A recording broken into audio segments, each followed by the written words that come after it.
लेकिन ये चोट कुछ मायने रखती है उस चोट के आगे जो मैं पिछले 23 दिन से बर्दाश्त कर रही हूँ। मेरे बेटे की जुदाई की चोट। कहाँ है मेरा बच्चा? मेरा बच्चा ढूंढ के ला दो मुझे, और कुछ नहीं कहना। किसी नजीब लौटा दो मुझे। बहुत दिन हो गए, बहुत दिन हो गए। अब बर्दाश्त नहीं होता, मेरा सब का प्याला भर चुका है। मेरा नजीब लौटा दो। नमस्कार, मैं रवीश कुमार। दुनिया के हर दौर में, हर देश में इस बात को लेकर लगातार बहस चलती है कि राज्य, स्टेट, पीपल और लोग, इनके बीच का रिश्ता कैसा हो।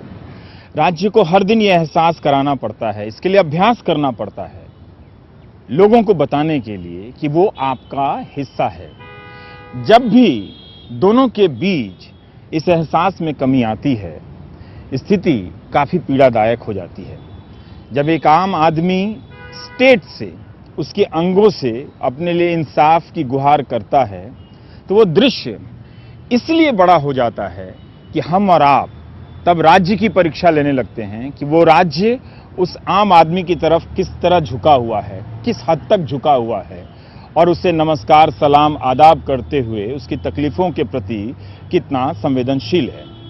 रविवार को आपने टेलीविजन चैनलों पर, सोमवार की सुबह अखबारों पर, रविवार की रात शाम मीडिया पर एक तस्वीर देखी होगी।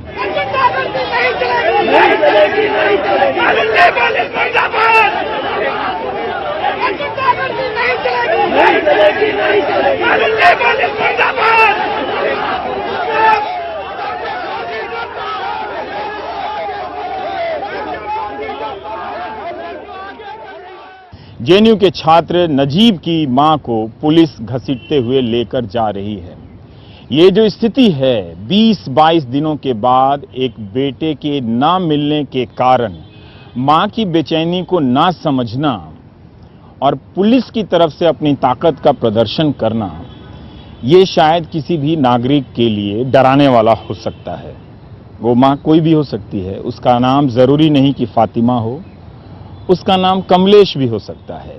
जब राज्य की एक बार ये आदत बन जाए तो वो फिर लोगों से अपना रिश्ता तोड़ लेता है और वो लोगों को डराना शुरू कर देता है। क्या ऐसा रहा होगा क्या? इन आशंकाओं को हम एक तरफ रख देते हैं, भूलेंगे नहीं, लेकिन हम चाहते हैं कि आज काफी दिनों के बाद, और शायद पहली बार प्राइम टाइम में, कई जगहों पर उनकी बातें गई हैं, हम आपको नजीब की मां से, फातिमा जी से आपको मिलाना चाहते हैं। मेरे लिए ये दृश्य काफी बेचैन करने वाला रहा। हालांकि पुलिस की यही सफाई रही कि पुलिस ने बड़े आदर के साथ, सम्मान के साथ फातिमा जी को थाने ले गई और फिर वापस घर पहुंचाई। तो आप देखेंगे कि ये तस्वीरों में आपको मैं दिखा सकता हूं कि अगर ये आदर है, ये सम्मान है, तो इस सम्मान को हासिल करने के लिए आप भी चिट्ठी लिखिए पुलिस को कि ऐसा आदर हमें भी चाहिए। नमस्कार, आदाब। आप मुजीब हैं, आप सदफ हैं। आप खड़े भी हो सकते हैं, आप बैठ भी सकते हैं, कोई दिक्कत नहीं है हमारे साथ। फातिमा जी, हम आपसे जानना चाहते हैं कि कल हुआ क्या था आपके साथ? सर, जैसे ही हम गाड़ी से निकले बाहर, 4-6 लोग थे मेरे साथ, 4-5 बच्चे थे। वैसे ही पुलिस पहले से ही वहाँ मौजूद थी और एकदम से पुलिस आई और उन बच्चों को बुरी तरह घसीटने लगी, लड़कों को। आइए, इस तरफ आ जाते हैं, इधर धूप है। पकड़ रहे थे जैसे कोई वो मुजरिम है किसी की। आइए इधर। बुरी तरह धक्का मुक्की करने लगे। तो मैंने कहा, इन्हें क्यों पकड़ रहे हो तुम लोग? ये क्या कर रहे हैं? तो खामोश खड़े हैं यहाँ पे मेरे साथ। इधर इन्होंने कोई जुर्म नहीं किया। जिन्होंने जुर्म किया उन्हें पकड़ो जाके। वो आजाद घूम रहे हैं, खुले हैं, उनके साथ क्यों नहीं आते आप लोग?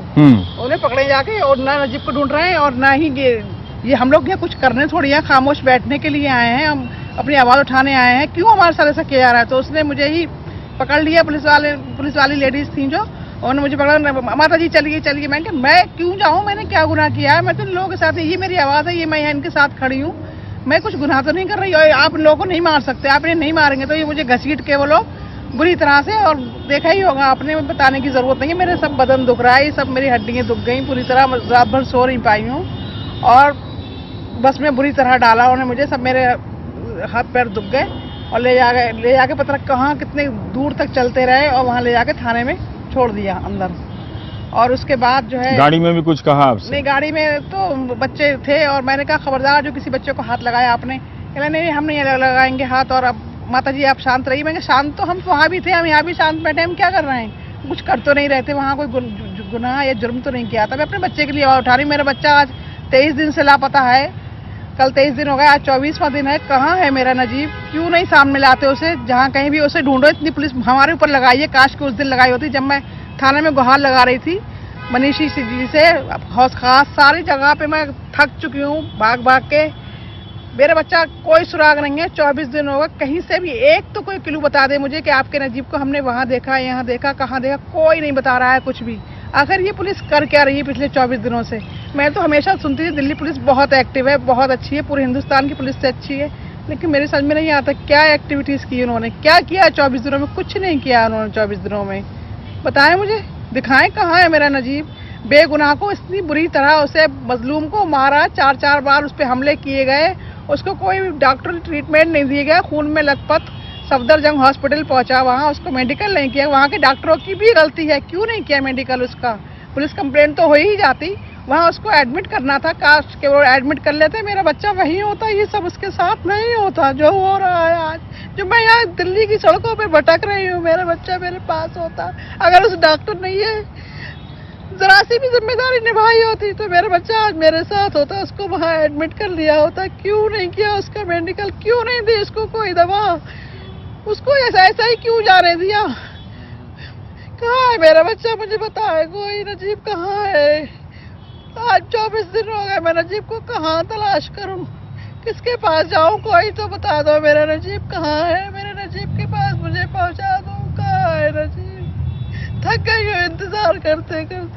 मुझे, मैं आपसे जानना चाहता हूँ कि अभी फातिमा जी कह रही हैं कि वो अस्पताल गया था, उसको कौन लोग लेके गए थे सफदरजंग अस्पताल और किस हालत में? इसकी क्या कोई रिकॉर्डिंग क्या है पुलिस की डायरी में, या आप लोगों को जो जानकारी है? हम लोग तो खैर वहाँ मौजूद नहीं थे। हाँ। जो मतलब उनके रूम पार्टनर है कासिम और एक बंदा और है शाद, वही हॉस्टल का है। हाँ। वो लोग लेकर गए थे और उसमें एक एम्बुलेंस लेकर गए थे JNU की जो मेडिकल, हाँ, वहाँ से लेकर गए थे। और इसमें एक अटेंडेंट था और एक ड्राइवर था। हाँ। हमें ये बताया उन्होंने। वहाँ जब पहुँचे तो वहाँ पे उन्होंने, डॉक्टर ने ये बोला कि पहले जो है कि कहते हैं कंप्लेंट होगी और ये पुलिस केस है, ऐसे ट्रीटमेंट नहीं मिलेगा। तो भाई वैसे भी इतनी बुरी तरीके से मारा गया था, वो एकदम शौक थे और डर भी रहते। सीधे साधा बंदा कोई भी होगा पुलिस कंप्लेंट से डरेगा, तो मना कर देने कंप्लेंट। क्या उनकी उस वक्त ऐसी स्थिति थी कि जानलेवा हो सकती थी? हाँ, बहुत इतने घायल थे? बहुत बुरी तरीके से मारा था, 4 बार अटैक हुआ उनके ऊपर। और ये समझ लीजिए जो कड़ा होता है ना हाथ में जो पहनते हैं उसको, हाँ, मतलब पंच इस तरीके से बना के सिर में मारे उनके, और चप्पल से भी मारा। मतलब क्या बताऊँ, समझ लीजिए बहुत बुरी तरीके से मारा उन्होंने। सिर से खून, नाक से खून। और तो अस्पताल में जो डॉक्टरों ने देखा या नहीं देखा, उसके बाद नजीब कहाँ गया? वो जो लड़के उसको लेकर गए थे, क्या हुआ वहाँ पे? कहाँ से गायब हुआ वो फिर जो है वापस आ गए। नजीब ने मुझे वहाँ से कॉल की, अस्पताल से अपने मोबाइल से। हाँ। मैंने कहा क्यों नजीब क्या कर रहे हो 2 बजे तुम? चले अम्मी मुझे ये मारा पीटा गया, मेरे कमरे में 3 लड़कों ने घुस के मुझे मारा। दोपहर के 2 बजे या रात में? रात के 2 बजे आपका फोन है? से मुझे कॉल की। आप तब बदायूं में थी? जी। तो मैंने कहा क्यों, क्या हुआ तुम्हें? तो बोला मैं ये हॉस्पिटल में लाया मुझे सफदरजंग में मेडिकल के लिए, और मेरे चोटें आएंगे। तो मैंने कहा क्यों, कहाँ आएंगे चोटें? बताओ मुझे कैसे लगी तुम्हें चोट, किसने मारा? तो उसने फ़ोन बंद कर दिया।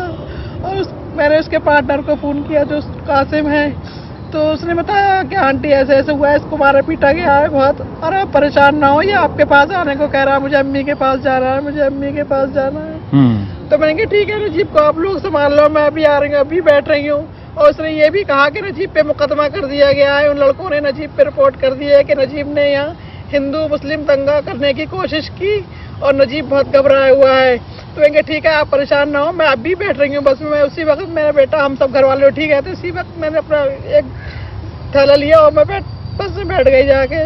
रास्ते में मैंने नजीब के बराबर कॉन्टैक्ट में थी, कासिम को भी फ़ोन किया, नजीब को भी फ़ोन किया। 9 साढ़े 9 बजे मैंने बुलंदशहर से फ़ोन किया उसे, और लास्ट बार मैंने आनंद विहार पहुंच के उसे फ़ोन किया, नजीब मैं आनंद विहार पहुंच गई हूँ, बस अभी पहुंच रही हूँ तुम्हारे पास। तब तक वो हॉस्टल पहुंच गया था? हॉस्टल था वो, सुबह ही पहुंच गया था हॉस्टल, तो 6-7 बजे।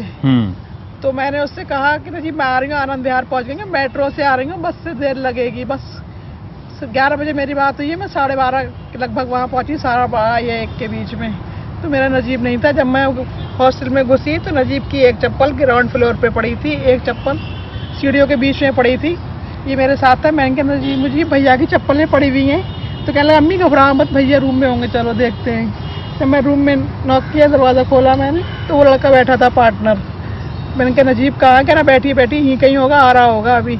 मैं कहाँ है नजीब, बुलाओ उसे।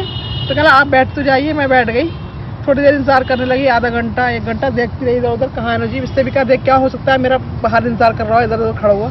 ये भी गया देखने, बाकी और लड़के जो थे मेरी रोने की आवाज़ सुन के आ गए थे, वो भी गए। तो नजीब कहीं नहीं मिला। रोती पिलकती मैं 3-4 बजे, फिर मुझे और बच्चे आ गए, वो मुझे दूसरे रूम में ले गए कि हम ढूंढ रहे हैं आंटी, सारे कैंपस में ढूंढ रहा, कहीं नहीं मिला नजीब। फिर मैंने अपनी नन के घर फोन किया। वो इतनी देर में आप लोग लगभग पहुंची गई थी, वो रूम पहुंची गए थे और कमरे में उसका पार्टनर था और उसने कहा कि वो अभी अभी यहाँ से निकला है। तो इतनी देर में जेएनयू से निकलने में भी आधा घंटा 20 मिनट लग ही जाता है अगर कोई बस से ना गया हो। तो किसी ने नहीं देखा उसको? कोई नहीं देख पाया। कोई भी मतलब ये नहीं है कि कहाँ गए, कुछ पता नहीं उनका, किसी ने भी नहीं देखा। वार्डन बोल रहे हैं 2 दिन बाद कि जो है मैं जब अपने घर में था तब देखा मैंने, वो किसी ऑटो में बैठ के जा रहे थे। उनके घर से रोड पे दिखाई नहीं देता है। मतलब बच्चों ने, ये लड़कों ने ये बताया कि अगर वो ये कह रहे हैं कि हमने घर से देखा है ऑटो में जाते हुए, तो वो घर से नहीं देख सकते, उसके लिए उन्हें बाहर आना पड़ेगा। अच्छा, वो वार्डन ने जो कहा है मतलब घर मोबाइल उसके बिस्तर पे ही था। वार्डन बचा रहे हैं, वार्डन वहाँ पे मौजूद थे जब उसको मारा गया। हाँ, बचा रहे हैं सब करके, क्योंकि चीफ वार्डन के सामने मारा और जो है मोहित जो जेएनयू के जो प्रेसिडेंट है उनके सामने मारा, सिक्योरिटी थी उनके सामने मारा और किसी ने बचाने की। तो इतना जब मारपीट हुआ तो जेएनयू का प्रेसिडेंट नहीं गया अस्पताल? हाँ, वो नहीं गया था, लेकिन उसने बचाने की कोशिश की। तो जब इतनी बड़ी घटना हुई तो ये सारे लोग नहीं गए थे उनके साथ मिलकर नजीब के साथ? एम्बुलेंस में वही अलाउ नहीं करते ना, 2-3 लोग अलाउ नहीं करते हैं। वही जितने लोग जा सकते थे उतने लोग गए। मोहित को भी जो है मार पड़ी है, उसने ही बचाया। वार्डन को भी, वार्डन खुद बोल रहा है कि मेरे सामने मारा है, मुझे खुद चोटें आई हैं। Chief warden. मारने वाले कितने लोग होंगे आप लोग? पहले 3 लोग थे जो कैंपेनिंग कर रहे थे हॉस्टल में। हाँ, 3 लोग गए रूम के अंदर। फिर जो है पता नहीं रूम के अंदर क्या हुआ, तो कोई मौजूद नहीं था। वो लोग बोल रहे हैं कि भाई थ्रेड देख के उन्होंने मारा हाथ पे। लेकिन 3 के बाद जब वो लोग बाहर आए तो शाहिद भाई ऊपर भी, शाहिद भाई जो आई विटनेस है वो ऊपर कैंपेनिंग कर रहे थे, आवाज़ सुन के वो नीचे आए। इतनी देर में वो नीचे आते हैं तब देखते हैं कि पूरा मॉब आ रहा है उधर से। वो मॉब मतलब काफ़ी लोग थे? हाँ, भीड़ मतलब बहुत काफ़ी लोग थे। वो आ रहे हैं उधर से और फिर जो है उन्होंने इतनी देर में शाहिद भाई ने बंद कर दिया रूम में। तो फिर रूम से फिर जब वो बाहर निकले फिर मारा उन्हें, ठीक है। फिर जो है बाथरूम के अंदर बंद कर दिया उन्होंने। मुद्राए लेगा, नाक से खून बह रहा था, तो मुद्राए बाथरूम में लेगा तो विक्रांत और एक लड़का और उसमें बाथरूम में घुस के उसे दोनों ने मारा अंदर। फिर वो सिक्योरिटी वार्डन आ गया तो उन्होंने निकाला, उसी वक्त निकाला। अभी ले चलते हैं वार्डन के रूम में। वार्डन के रूम में ले जा रहे हैं, सिक्योरिटी पीछे आ गई और वार्डन भी पीछे मेरे नजीब को आगे कर दिया। भीड़ ने भाई ऐसे घसीट लिया, बाहर से भी ले गई नीचे से। दोस्तों ने बताया ये सब वहाँ पे ऐसे जो आई विटनेस है 23 लड़के हैं जिन्होंने साइन किया। आप देखिए शायद कुछ हो, कुछ होने की ही उम्मीद कर सकते हैं हम लोग। सबसे ज्यादा सवाल ये मेरे ज़हन में बार बार आता है सर कि नजीब को लेकर तमाम मीडिया में, अखबारों में उसके बारे में डिस्कशन हो रहा है कि नजीब के इतने फेसबुक अकाउंट थे, इतने उसके फ्रेंड्स थे, या वो कहाँ से आया। उन 3 लड़कों के बारे में अभी भी किसी ने डिस्कशन नहीं किया कि उनका बैकग्राउंड क्या है। ये 3 लड़के कौन है आपके हिसाब से? हमारे दर्शकों के हिसाब से जरा बताएं, वो 3 लड़के कौन हैं? और एक और जो आपने सुना है, मतलब ठीक है कि हम अपने दर्शकों को बता दें कि इन्हीं का एक पक्ष है, दूसरा नहीं है, लेकिन जो पीड़ित है 22 दिनों से, हम उसका पक्ष रखना चाहते हैं आपके सामने में। तो 3 लड़के थे, 3 लड़के हैं, इनका कोई पक्ष नहीं आया है सामने? नहीं, उन लोगों को कहीं डिस्कशन में ही नहीं है कि भाई वो किस बैकग्राउंड से हैं। नजीब के बारे में बात हो रही है कि वो मारपीट करता था या नहीं करता था, कैसा लड़का था, कहाँ एजुकेशन हासिल की, उनके बारे में भी पूछना चाहिए। जब भीड़ आई थी, 3 से ज्यादा लोगों की भीड़ थी, जब भीड़ आई तो वो 10-15 लोग, जिसमें तो उनको उनके नजीब के दोस्तों ने पहचाना नहीं कि ये कौन लोग हैं? सबने पहचाना है कि उनके नाम भी दिए हुए हैं। इवन दो उसमें मतलब कुछ ऐसे लोग थे जो नॉन रेसिडेंट मेंबर थे, वो फोटोग्राफ भी दिए गए थे। हम लोगों ने प्रेस कॉन्फ्रेंस की थी, उसमें वो फोटोग्राफ भी दिया था आप लोगों ने, जो बाहर के लोग थे। तो क्या पुलिस ने, आप लोग जब इतनी बार पुलिस के अधिकारियों से मिली हैं, क्या पुलिस ने अपनी तरफ से कहा है कि जो जिन पे भी मारने के आरोप हैं, मान लीजिए जिन पे भी आरोप हैं, उनसे किसी प्रकार की पूछताछ हुई है? देखिए हमारे पास पुलिस अफसर नहीं है इस वक्त उनका पक्ष रखने के लिए, लेकिन वो पीड़ित नहीं है, पुलिस अफसर पीड़ित नहीं है ना, तो आपका ही पक्ष रहेगा। तो फिर भी मैं जानना चाहता हूँ कि किसी पुलिस अधिकारी ने आपको क्या कहा उन मारने वालों के बारे में? शुरुआत में तो उन्होंने यही बताया कि उनका जो फोकस था वो ये था कि नजीब अपने आप से गया है, और क्योंकि उसके फेसबुक अकाउंट पे किसी दरगाह की पिक्चर थी तो उन्होंने दरगाहों पे तलाश करना शुरू कर दिया था। नहीं, उनका फोकस रहा होगा, वो गया है, ये तो फोकस रहेगा ही, लेकिन वो मार खाने, उसको मारा गया है इसलिए गया है, तो जिन लोगों ने मारा है उस पर फोकस नहीं था उनका? नहीं, उस पर फोकस नहीं, अभी तक भी फोकस नहीं है। अभी भी उनसे न्यूज़पेपर में ही मैंने वो फोकस कंटिन्यू बोल रहे हैं सर। आप एक बंदे को थ्रेट दिया है कि सर इसे आप कुछ मत कीजिए, सुबह को इसकी लाश ले लीजिएगा, ये बोला गया है कि हमारे हवाले कर दिए। बहुत मतलब गंदे गंदे कमेंट्स किए। तो अब जाहिर सी बात है, कोई बंदा थ्रेट दे रहा है तो सबसे पहले उसी के ऊपर शक जाएगा। उनसे कुछ पूछताछ नहीं हो रही है, कुछ नहीं कि मतलब उनसे इंटेरोगेशन। तो पुलिस ने ये भी नहीं कहा कि हमने इनसे पूछताछ की है, इनके खिलाफ कोई मामला नहीं बनता? टाइम जब हम लोग मिले थे तो उन्होंने कहा कि हम लोगों ने उनसे पूछा है और वो लोग ऐसा नहीं कर सकते हैं। वो लोग ऐसा नहीं कर सकते, यही उन्होंने बोला कि नहीं, वो बातचीत हुई थी लेकिन इतने आगे तक वो नहीं जा सकते हैं कि वो किसी को इस तरह से। तो पुलिस को ये यकीन इतना कैसे हो गया? तो फिर वो जो अस्पताल में क्यों गया था नजीब? न्यूज़पेपर में भी आया था कि उन लोगों से इंटरोगेशन हुआ था, मैंने हिंदुस्तान टाइम्स में पढ़ा। नहीं, न्यूज़पेपर में आना अलग बात है, आप लोग कई बार जा रही हैं मिलने के लिए, आपको बताया है कि नहीं बताया? नहीं, हमसे बस यही होता है कि पूछताछ हमने की। आपसे पूछताछ की थी?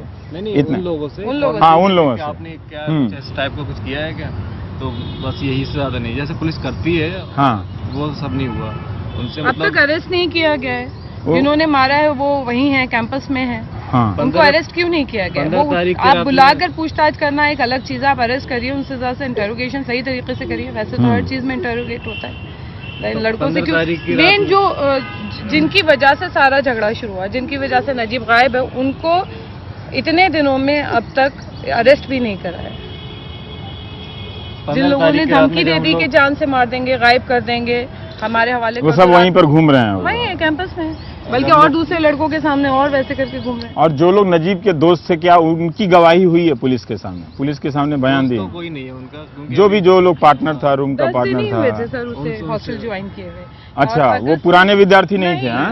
वो पहली बार जेएनयू में अगस्त में ही ज्वाइन किया। एक दिन पहले तो घर से आए वो, 14 को मतलब रात में हुआ है, 13 को घर से आए वो हॉस्टल में। 10 दिन हुए हैं वो पहली बार वो जेएनयू का पहला सेशन शुरू हो रहा था उनका। हॉस्टल में भी 2 महीने तो पहले हम लोग वहाँ पे फ्लैट रूम रेंट पे लेकर रह रहे थे। हॉस्टल भी हम लोग इसी वजह से नहीं दिलवा रहे थे कि भाई तुम मत जाओ, तुम बहुत सीधे साधे हो, हॉस्टल में मत रहो, वहाँ का माहौल ऐसे ही है। तो उन्होंने बोला मुझे जो है मेरी पढ़ाई नहीं हो पा रही है, यहाँ से आने जाना ओखला से बहुत मतलब टाइम कंज्यूमिंग है, तो मुझे हॉस्टल ही जो है सादा सही रहेगा, तो दिलवा दिया। ये उनका पहला साल था, मतलब अभी शुरू हो रहा था जेएनयू में, फर्स्ट सेमेस्टर। इसके पहले कहाँ पढ़ रहे थे नजीब? बरेली यूनिवर्सिटी से बीएससी बायोटेक किया उन्होंने, और उनका कंपटीशन में हुआ फिर यहाँ पे। 4 जगह जामिया में भी निकाला था उसने, एमएससी बायोटेक में। जामिया अलीगढ़ कुछ दिन उसने ज्वाइन किया, लेकिन जब जेएनयू में आ गया तो खुशी खुशी जेएनयू गया कि नहीं, जामिया से ज़्यादा अच्छा जेएनयू है। अलीगढ़ में भी उसने बीएससी में एडमिशन लिया था, लेकिन फिर मेडिकल की तैयारी के लिए उसने वहाँ से छोड़ दिया था कि मुझे मेडिकल करना है। 15 तारीख को जब हम लोग कंप्लेंट लिखवाने गए थे तो वहाँ SHO हैं बसंतगंज थाने में, संदीप कुमार। तो मैं बोल रहा हूँ सर मुझे ऐसे लिखनी है कंप्लेंट। वो बोले नहीं, आपको ज़्यादा पता है कोर्ट में, मैं जाऊँगा, मुझे पता है कैसे कैसे हैंडल करते हैं आप, जैसे मैं बोल रहा हूँ वैसे लिखिए। 6-7 बार मैंने सर मुझे लिखना है वैसे लिखने दीजिए। नहीं ऐसे नहीं। मैं उनके नाम लिखना चाह रहा था लेकिन लिखने नहीं दिया उन्होंने, अपने हिसाब से उन्होंने कंप्लेंट लिखवाई। जिन लोगों पर आपको शक था उनका आप नाम लिखना चाहते थे, तो उन्होंने एफआईआर में नाम नहीं लिखने दिया। सिंपल मिसिंग किया। मैं चप्पल के बारे में बोलती रही, उन्होंने चप्पल के बारे में भी नहीं लिखा। मैंने दिखाया था उसको कि देखो चप्पल ये पड़े, ये मेरे बच्चे की 2 दिन हो गए और चप्पल ये की। तो पुलिस ने एफआईआर में नहीं लिखा? कुछ नहीं लिखा, सिर्फ मिसिंग कंप्लेंट लिखी है, कुछ नहीं लिखा मेरे बच्चे का। इतने दिन हो गए जेएनयू कंटिन्यू जा रहे हैं हम लोग, और ये नहीं कि एक बार जो है वीसी या रेक्टर या चीफ प्रॉक्टर मिल रहे हमसे आके, कुछ भी मतलब। पहली बार कब मिले थे? उनके बयान से तो यही लगता है कि काफी तलाशी में लगे हुए हैं, आप लोगों की बड़ी चिंता करते हैं। कब मिले थे आपको? कितने दिनों से वीसी ने? 3 दिन बाद हम लोग खुद जाकर मिले थे उनसे। 3 दिन बाद? अच्छा, जबरदस्ती गए थे, गार्ड ने रोक दिया था। मतलब 15 की घटना है तो आप 18-19 के 18 तारीख को मिलेंगे। फिर उसके बाद जबरदस्ती गए थे कि हमें मिलना है, तो मदर से और जो वकील थे उनसे वो मिले थे। और उसके बाद नेक्स्ट डे फिर हम लोग प्रॉक्टर से मिलने गए, तो नहीं मिले प्रॉक्टर। वीसी से हमने कहा कि मुलाकात करा दी, हमें तो नहीं पता कि जेएनयू में वीसी ऑफिस का है। तो प्रॉक्टर कितना बड़ा आदमी होता है जो नहीं मिला? वो क्यों नहीं मिला प्रॉक्टर? कोई मिलने को तैयार नहीं, कोई मिलने को तैयार क्या होता है प्रॉक्टर जो नहीं मिला? और मेरे पास इसकी रिकॉर्डिंग भी है सर, आप कहेंगे मैं दिखाऊंगी कि जबरदस्ती हम रूम के अंदर, वहाँ उनके रूम के बाहर खड़े रहे कि हमें मिलना है, और जब हम लोग चिल्लाने लगे, शोर मचाने लगे, तो उन्होंने फिर हमें कंसीडर किया और हमें बुला के बात की। आधा घंटा बात हुई है, उसमें मुस्तकिल हम लोगों ने कहा कि सर आप एडमिनिस्ट्रेशन की तरफ से एफआईआर क्यों नहीं करा रहे, एक झगड़े की एफआईआर कराइए, चाहे उसमें नजीब का भी नाम दीजिए, झगड़ा हुआ है वो दिखाइए। तो अच्छा, अब ये दूसरी बात आ गई कि एफआईआर आपने कराई है, जेएनयू ने नहीं कराई। जेएनयू ने कुछ नहीं कराया। तो वो वीसी कह रहे हैं कि हम जांच में बहुत मदद कर रहे हैं और ये कर रहे हैं, तो फिर इसका क्या मतलब है? उन्होंने अपनी तरफ से एक्यूज्ड बताया है, अपनी जो रिपोर्ट दी थी उसमें नजीब को एक्यूज बताया है, मतलब उसको इतनी बुरी तरीके से मारा गया है, उसके बावजूद वो एक्यूज है। और जब मैंने उनसे कहा कि आप एफआईआर करा सकते हैं, तो उन्होंने कहा कि नहीं, ऐसा कोई प्रोविजन नहीं है कि एफआईआर पे एफआईआर हो सके। तो मैंने कहा आपने लीगल एडवाइजर से पूछा?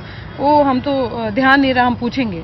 तो हमने उनसे कहा कि ठीक है सर, आप पूछिए, कल मैं फिर आपका इंतजार करूंगी, अब आप बुलाइएगा, हम जबरदस्ती। और वाइस चांसलर तो कह रहे थे कि आप लोगों ने घेर लिया तो उन्हें बड़ी परेशानी हो रही थी। अब प्रॉक्टर, अब वो उस दिन की बात है, बीसी से जिस दिन बात हुई, हमने कहा कि आप प्रोविजन मालूम करिए, एफआईआर हो सकती है, आपकी तरफ से एफआईआर। उनका ये कहना था कि विश्वविद्यालय एफआईआर नहीं कर सकता, वो एफआईआर पे एफआईआर नहीं होती, उन्होंने ये हमें कहा था। अच्छा, तो हमने कहा आप एक एफआईआर अलग से करा दीजिए अगर हमारी एफआईआर के साथ नहीं कराना चाहते हैं, लेकिन वो इस पे एग्री नहीं कर रहे थे।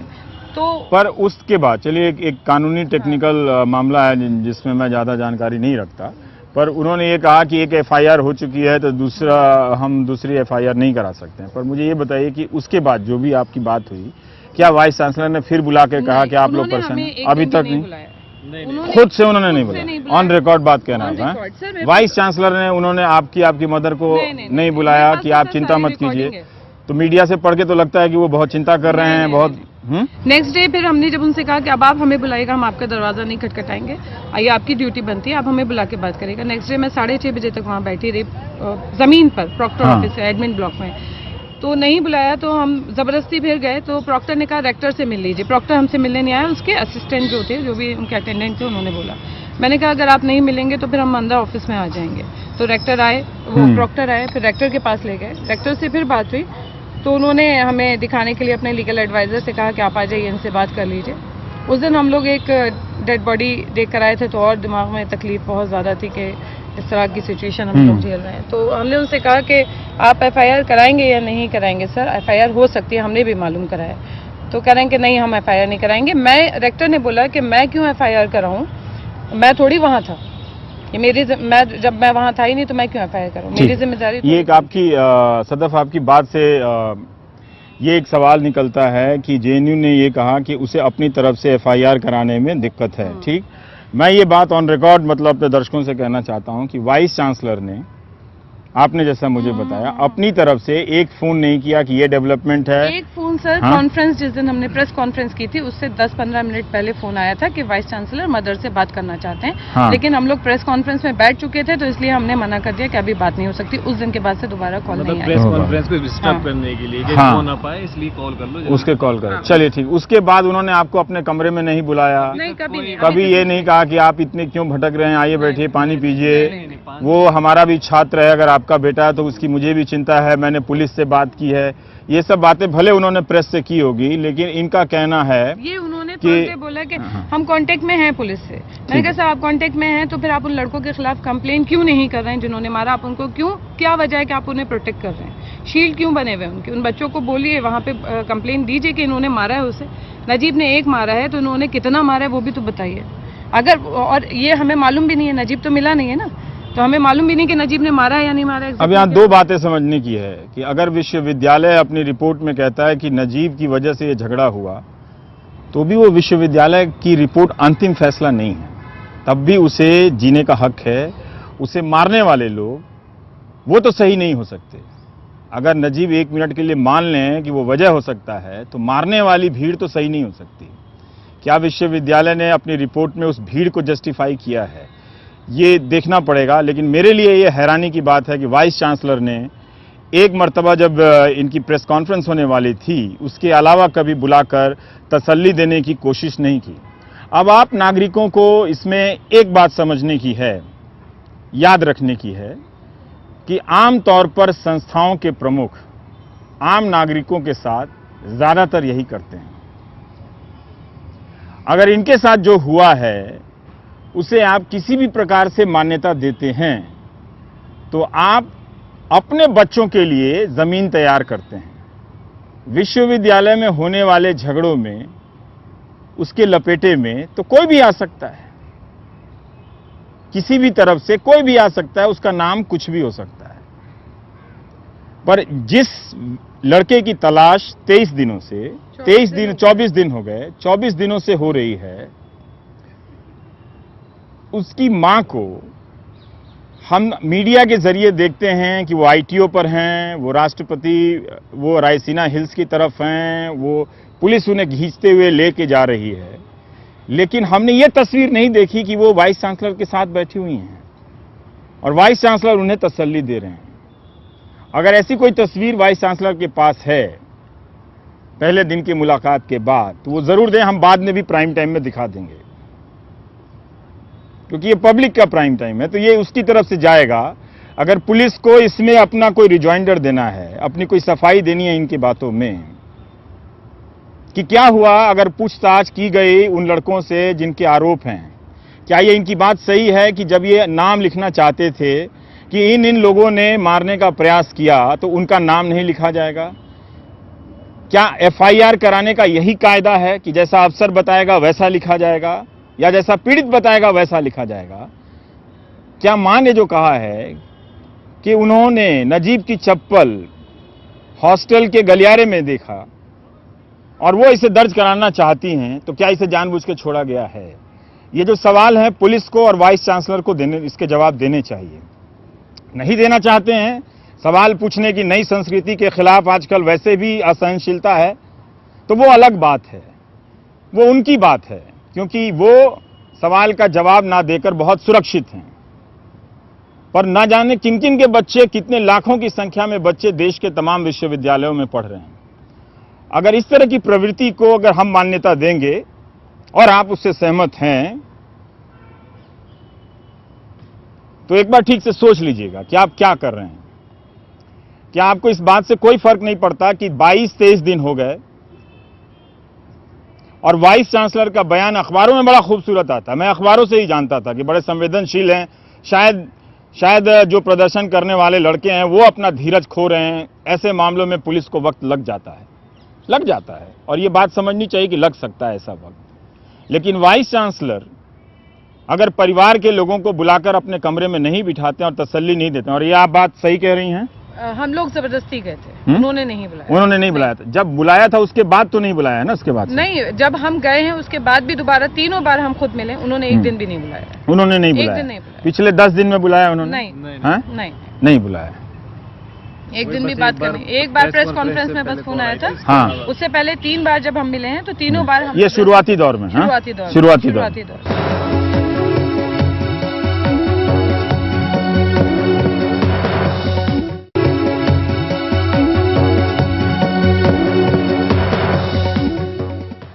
तो आप देखें कि अगर वो सड़क पे जाती हैं अपने हक मांगने के लिए तो ट्रैफिक जाम की समस्या बन जाती है।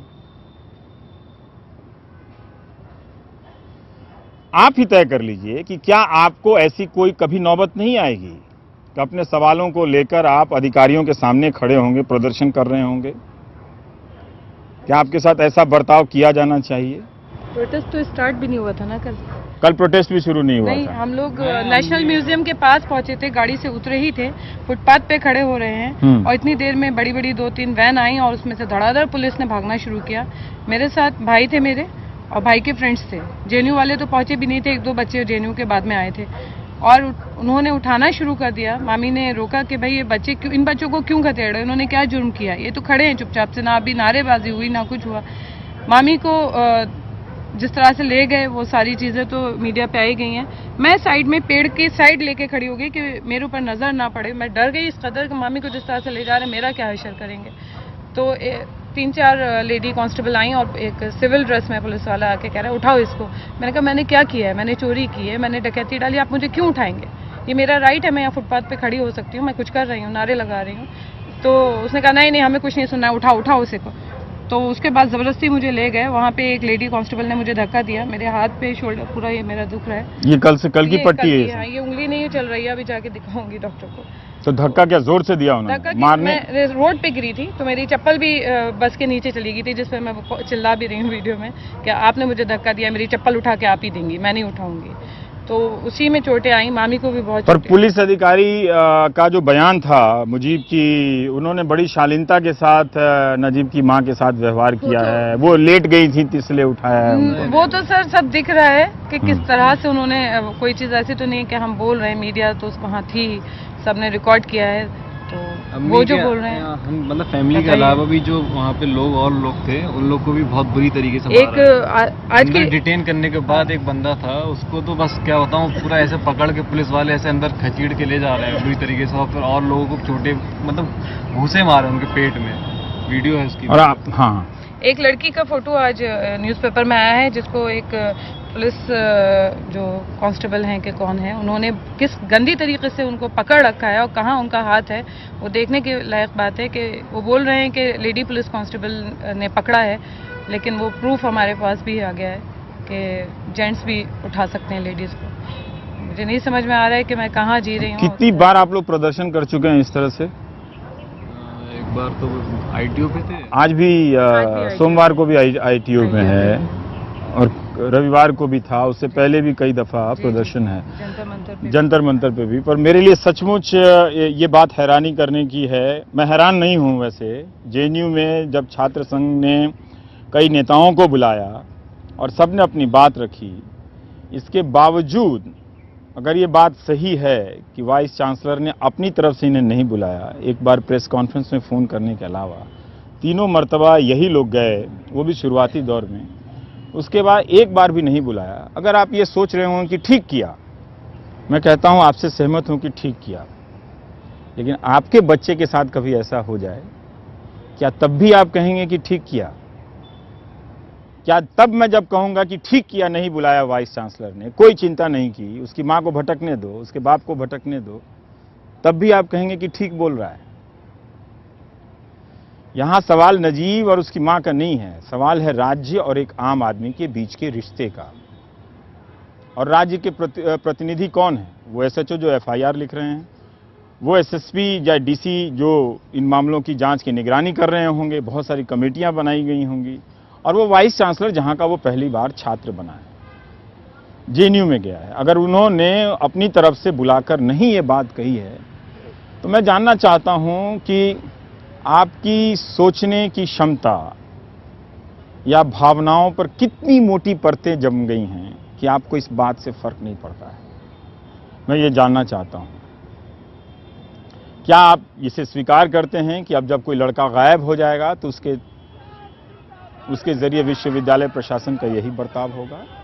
मैं उम्मीद करता हूं कि विश्वविद्यालय प्रशासन अपनी तरफ से ये जवाब भेजेगा, अपनी तरफ से जवाब भेजेगा, क्योंकि चलन हो गया कि अथॉरिटी से सवाल नहीं कर सकते, कि प्रशासन ने अपनी तरफ से नजीब की मां फातिमा जी को बुलाया है, भाई मुजीब को बुलाया है, मेरी बहन सदफ को बुलाया है, जो लोग पिछले 24 दिनों से दिल्ली में, जिनके परिवार का कोई पहला लड़का दिल्ली में आता है, पहली बार, पहला लड़का नहीं और भी होंगे, पहली बार दिल्ली JNU का छात्र बनता है, उसके साथ ये घटना होती है।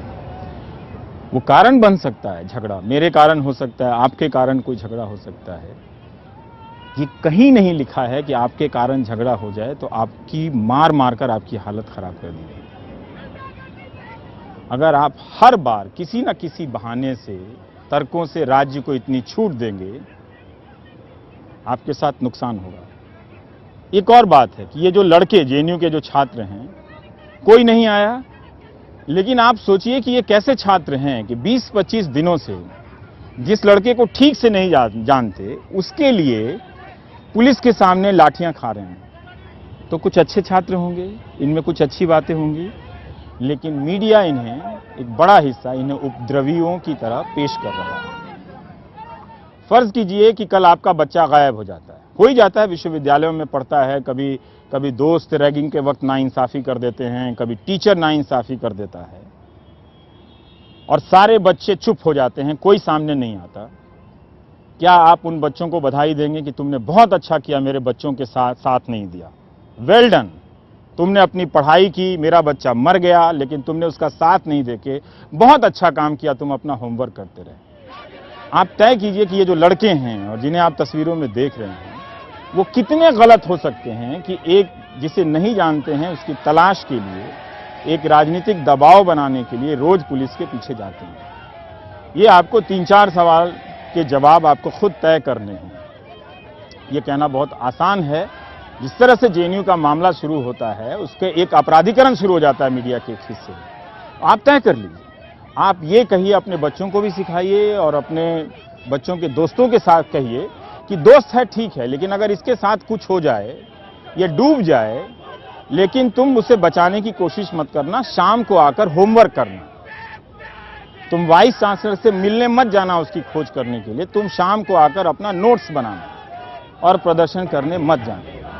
अगर यही करना सही है तो ये सिखाइए, अपने बच्चों को सिखाइए, समाज में सिखाइए, लोगों को पूछने मत जाइए। लेकिन फिर भी इसके बाद भी ये सवाल तो है ना कि 24 दिन हो गए और दिल्ली की पुलिस, जो इतनी काबिल पुलिस मानी जाती है, वो खोज नहीं पाई।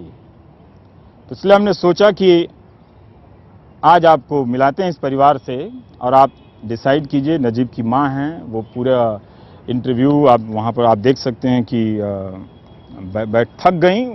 थक गई। जाहिर है कि वो एक बाहर से एक दूसरे शहर में आकर और वो रोज़ इस लड़ाई को लड़ रही हैं और उनके पास कितना कुछ कहने को बचा होगा। कितनी बार तो ये लोग प्रेस कॉन्फ्रेंस करते हैं और हम लोग भी ठीक से रिपोर्ट नहीं करते हैं। तो आपको तय करना है कि ये नजीब की माँ है या हिंदुस्तान की आम नागरिक है, जिनका कोई हिस्सा, जिनमें से आप भी हो सकते हैं और अक्सर कई बार मैं भी हो सकता हूँ। तो ये प्राइम टाइम के ये हिस्से में आप देखिएगा कि पुलिस ने जो कल किया वो क्या सही किया। इन सवालों पे लगातार सोचिएगा और सोचते सोचते आप नजीब की मां के बारे में प्लीज मत सोचिएगा। आप ये सोचिएगा कि क्या इस तरह का रिश्ता आप पुलिस से रखना चाहते हैं, क्या पुलिस का ऐसा रिश्ता आपके साथ हो, स्टेट का व्यवहार आपके साथ ऐसा हो। अगर आप सहमत हैं तो मैं क्या कर सकता हूं। ब्रेक लेता हूं, ब्रेक के बाद दिल्ली की आबो हवा की बात करेंगे।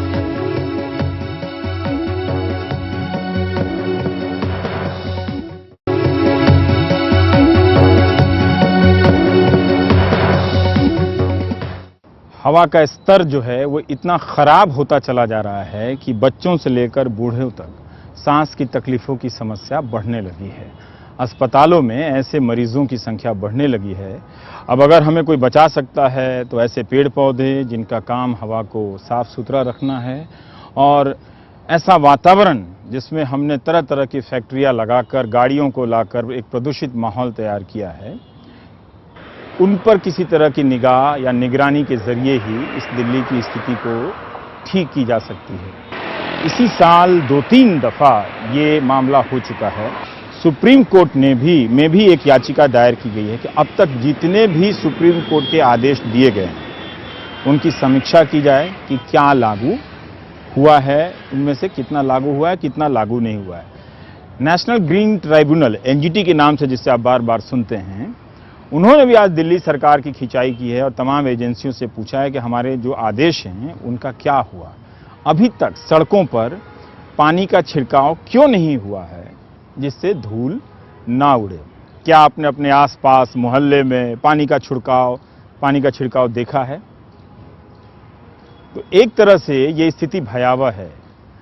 हम देखते देखते अपने घरों में एयर प्यूरीफायर बड़ी संख्या में खरीदने लगे हैं, एयर मास्क लगाने लगे हैं और दिल्ली में स्कूल तो बंद किए गए हैं। जो हम सोचते थे कि कभी होगा वो हमारी आंखों के सामने हो रहा है। एक छोटी सी बात और, अक्सर ये दलील आ रही है कि हरियाणा और पंजाब के किसान खेतों में धान काटने के बाद, गेहूं काटने के बाद उसकी जो ठूंठ रह जाती है फसल की, उसे जलाने लगते हैं और जब वो जलाते हैं तो उसका धुआं दिल्ली के आसमान पे आकर छा जाता है। इस धारणा को अब चुनौती दी जा रही है।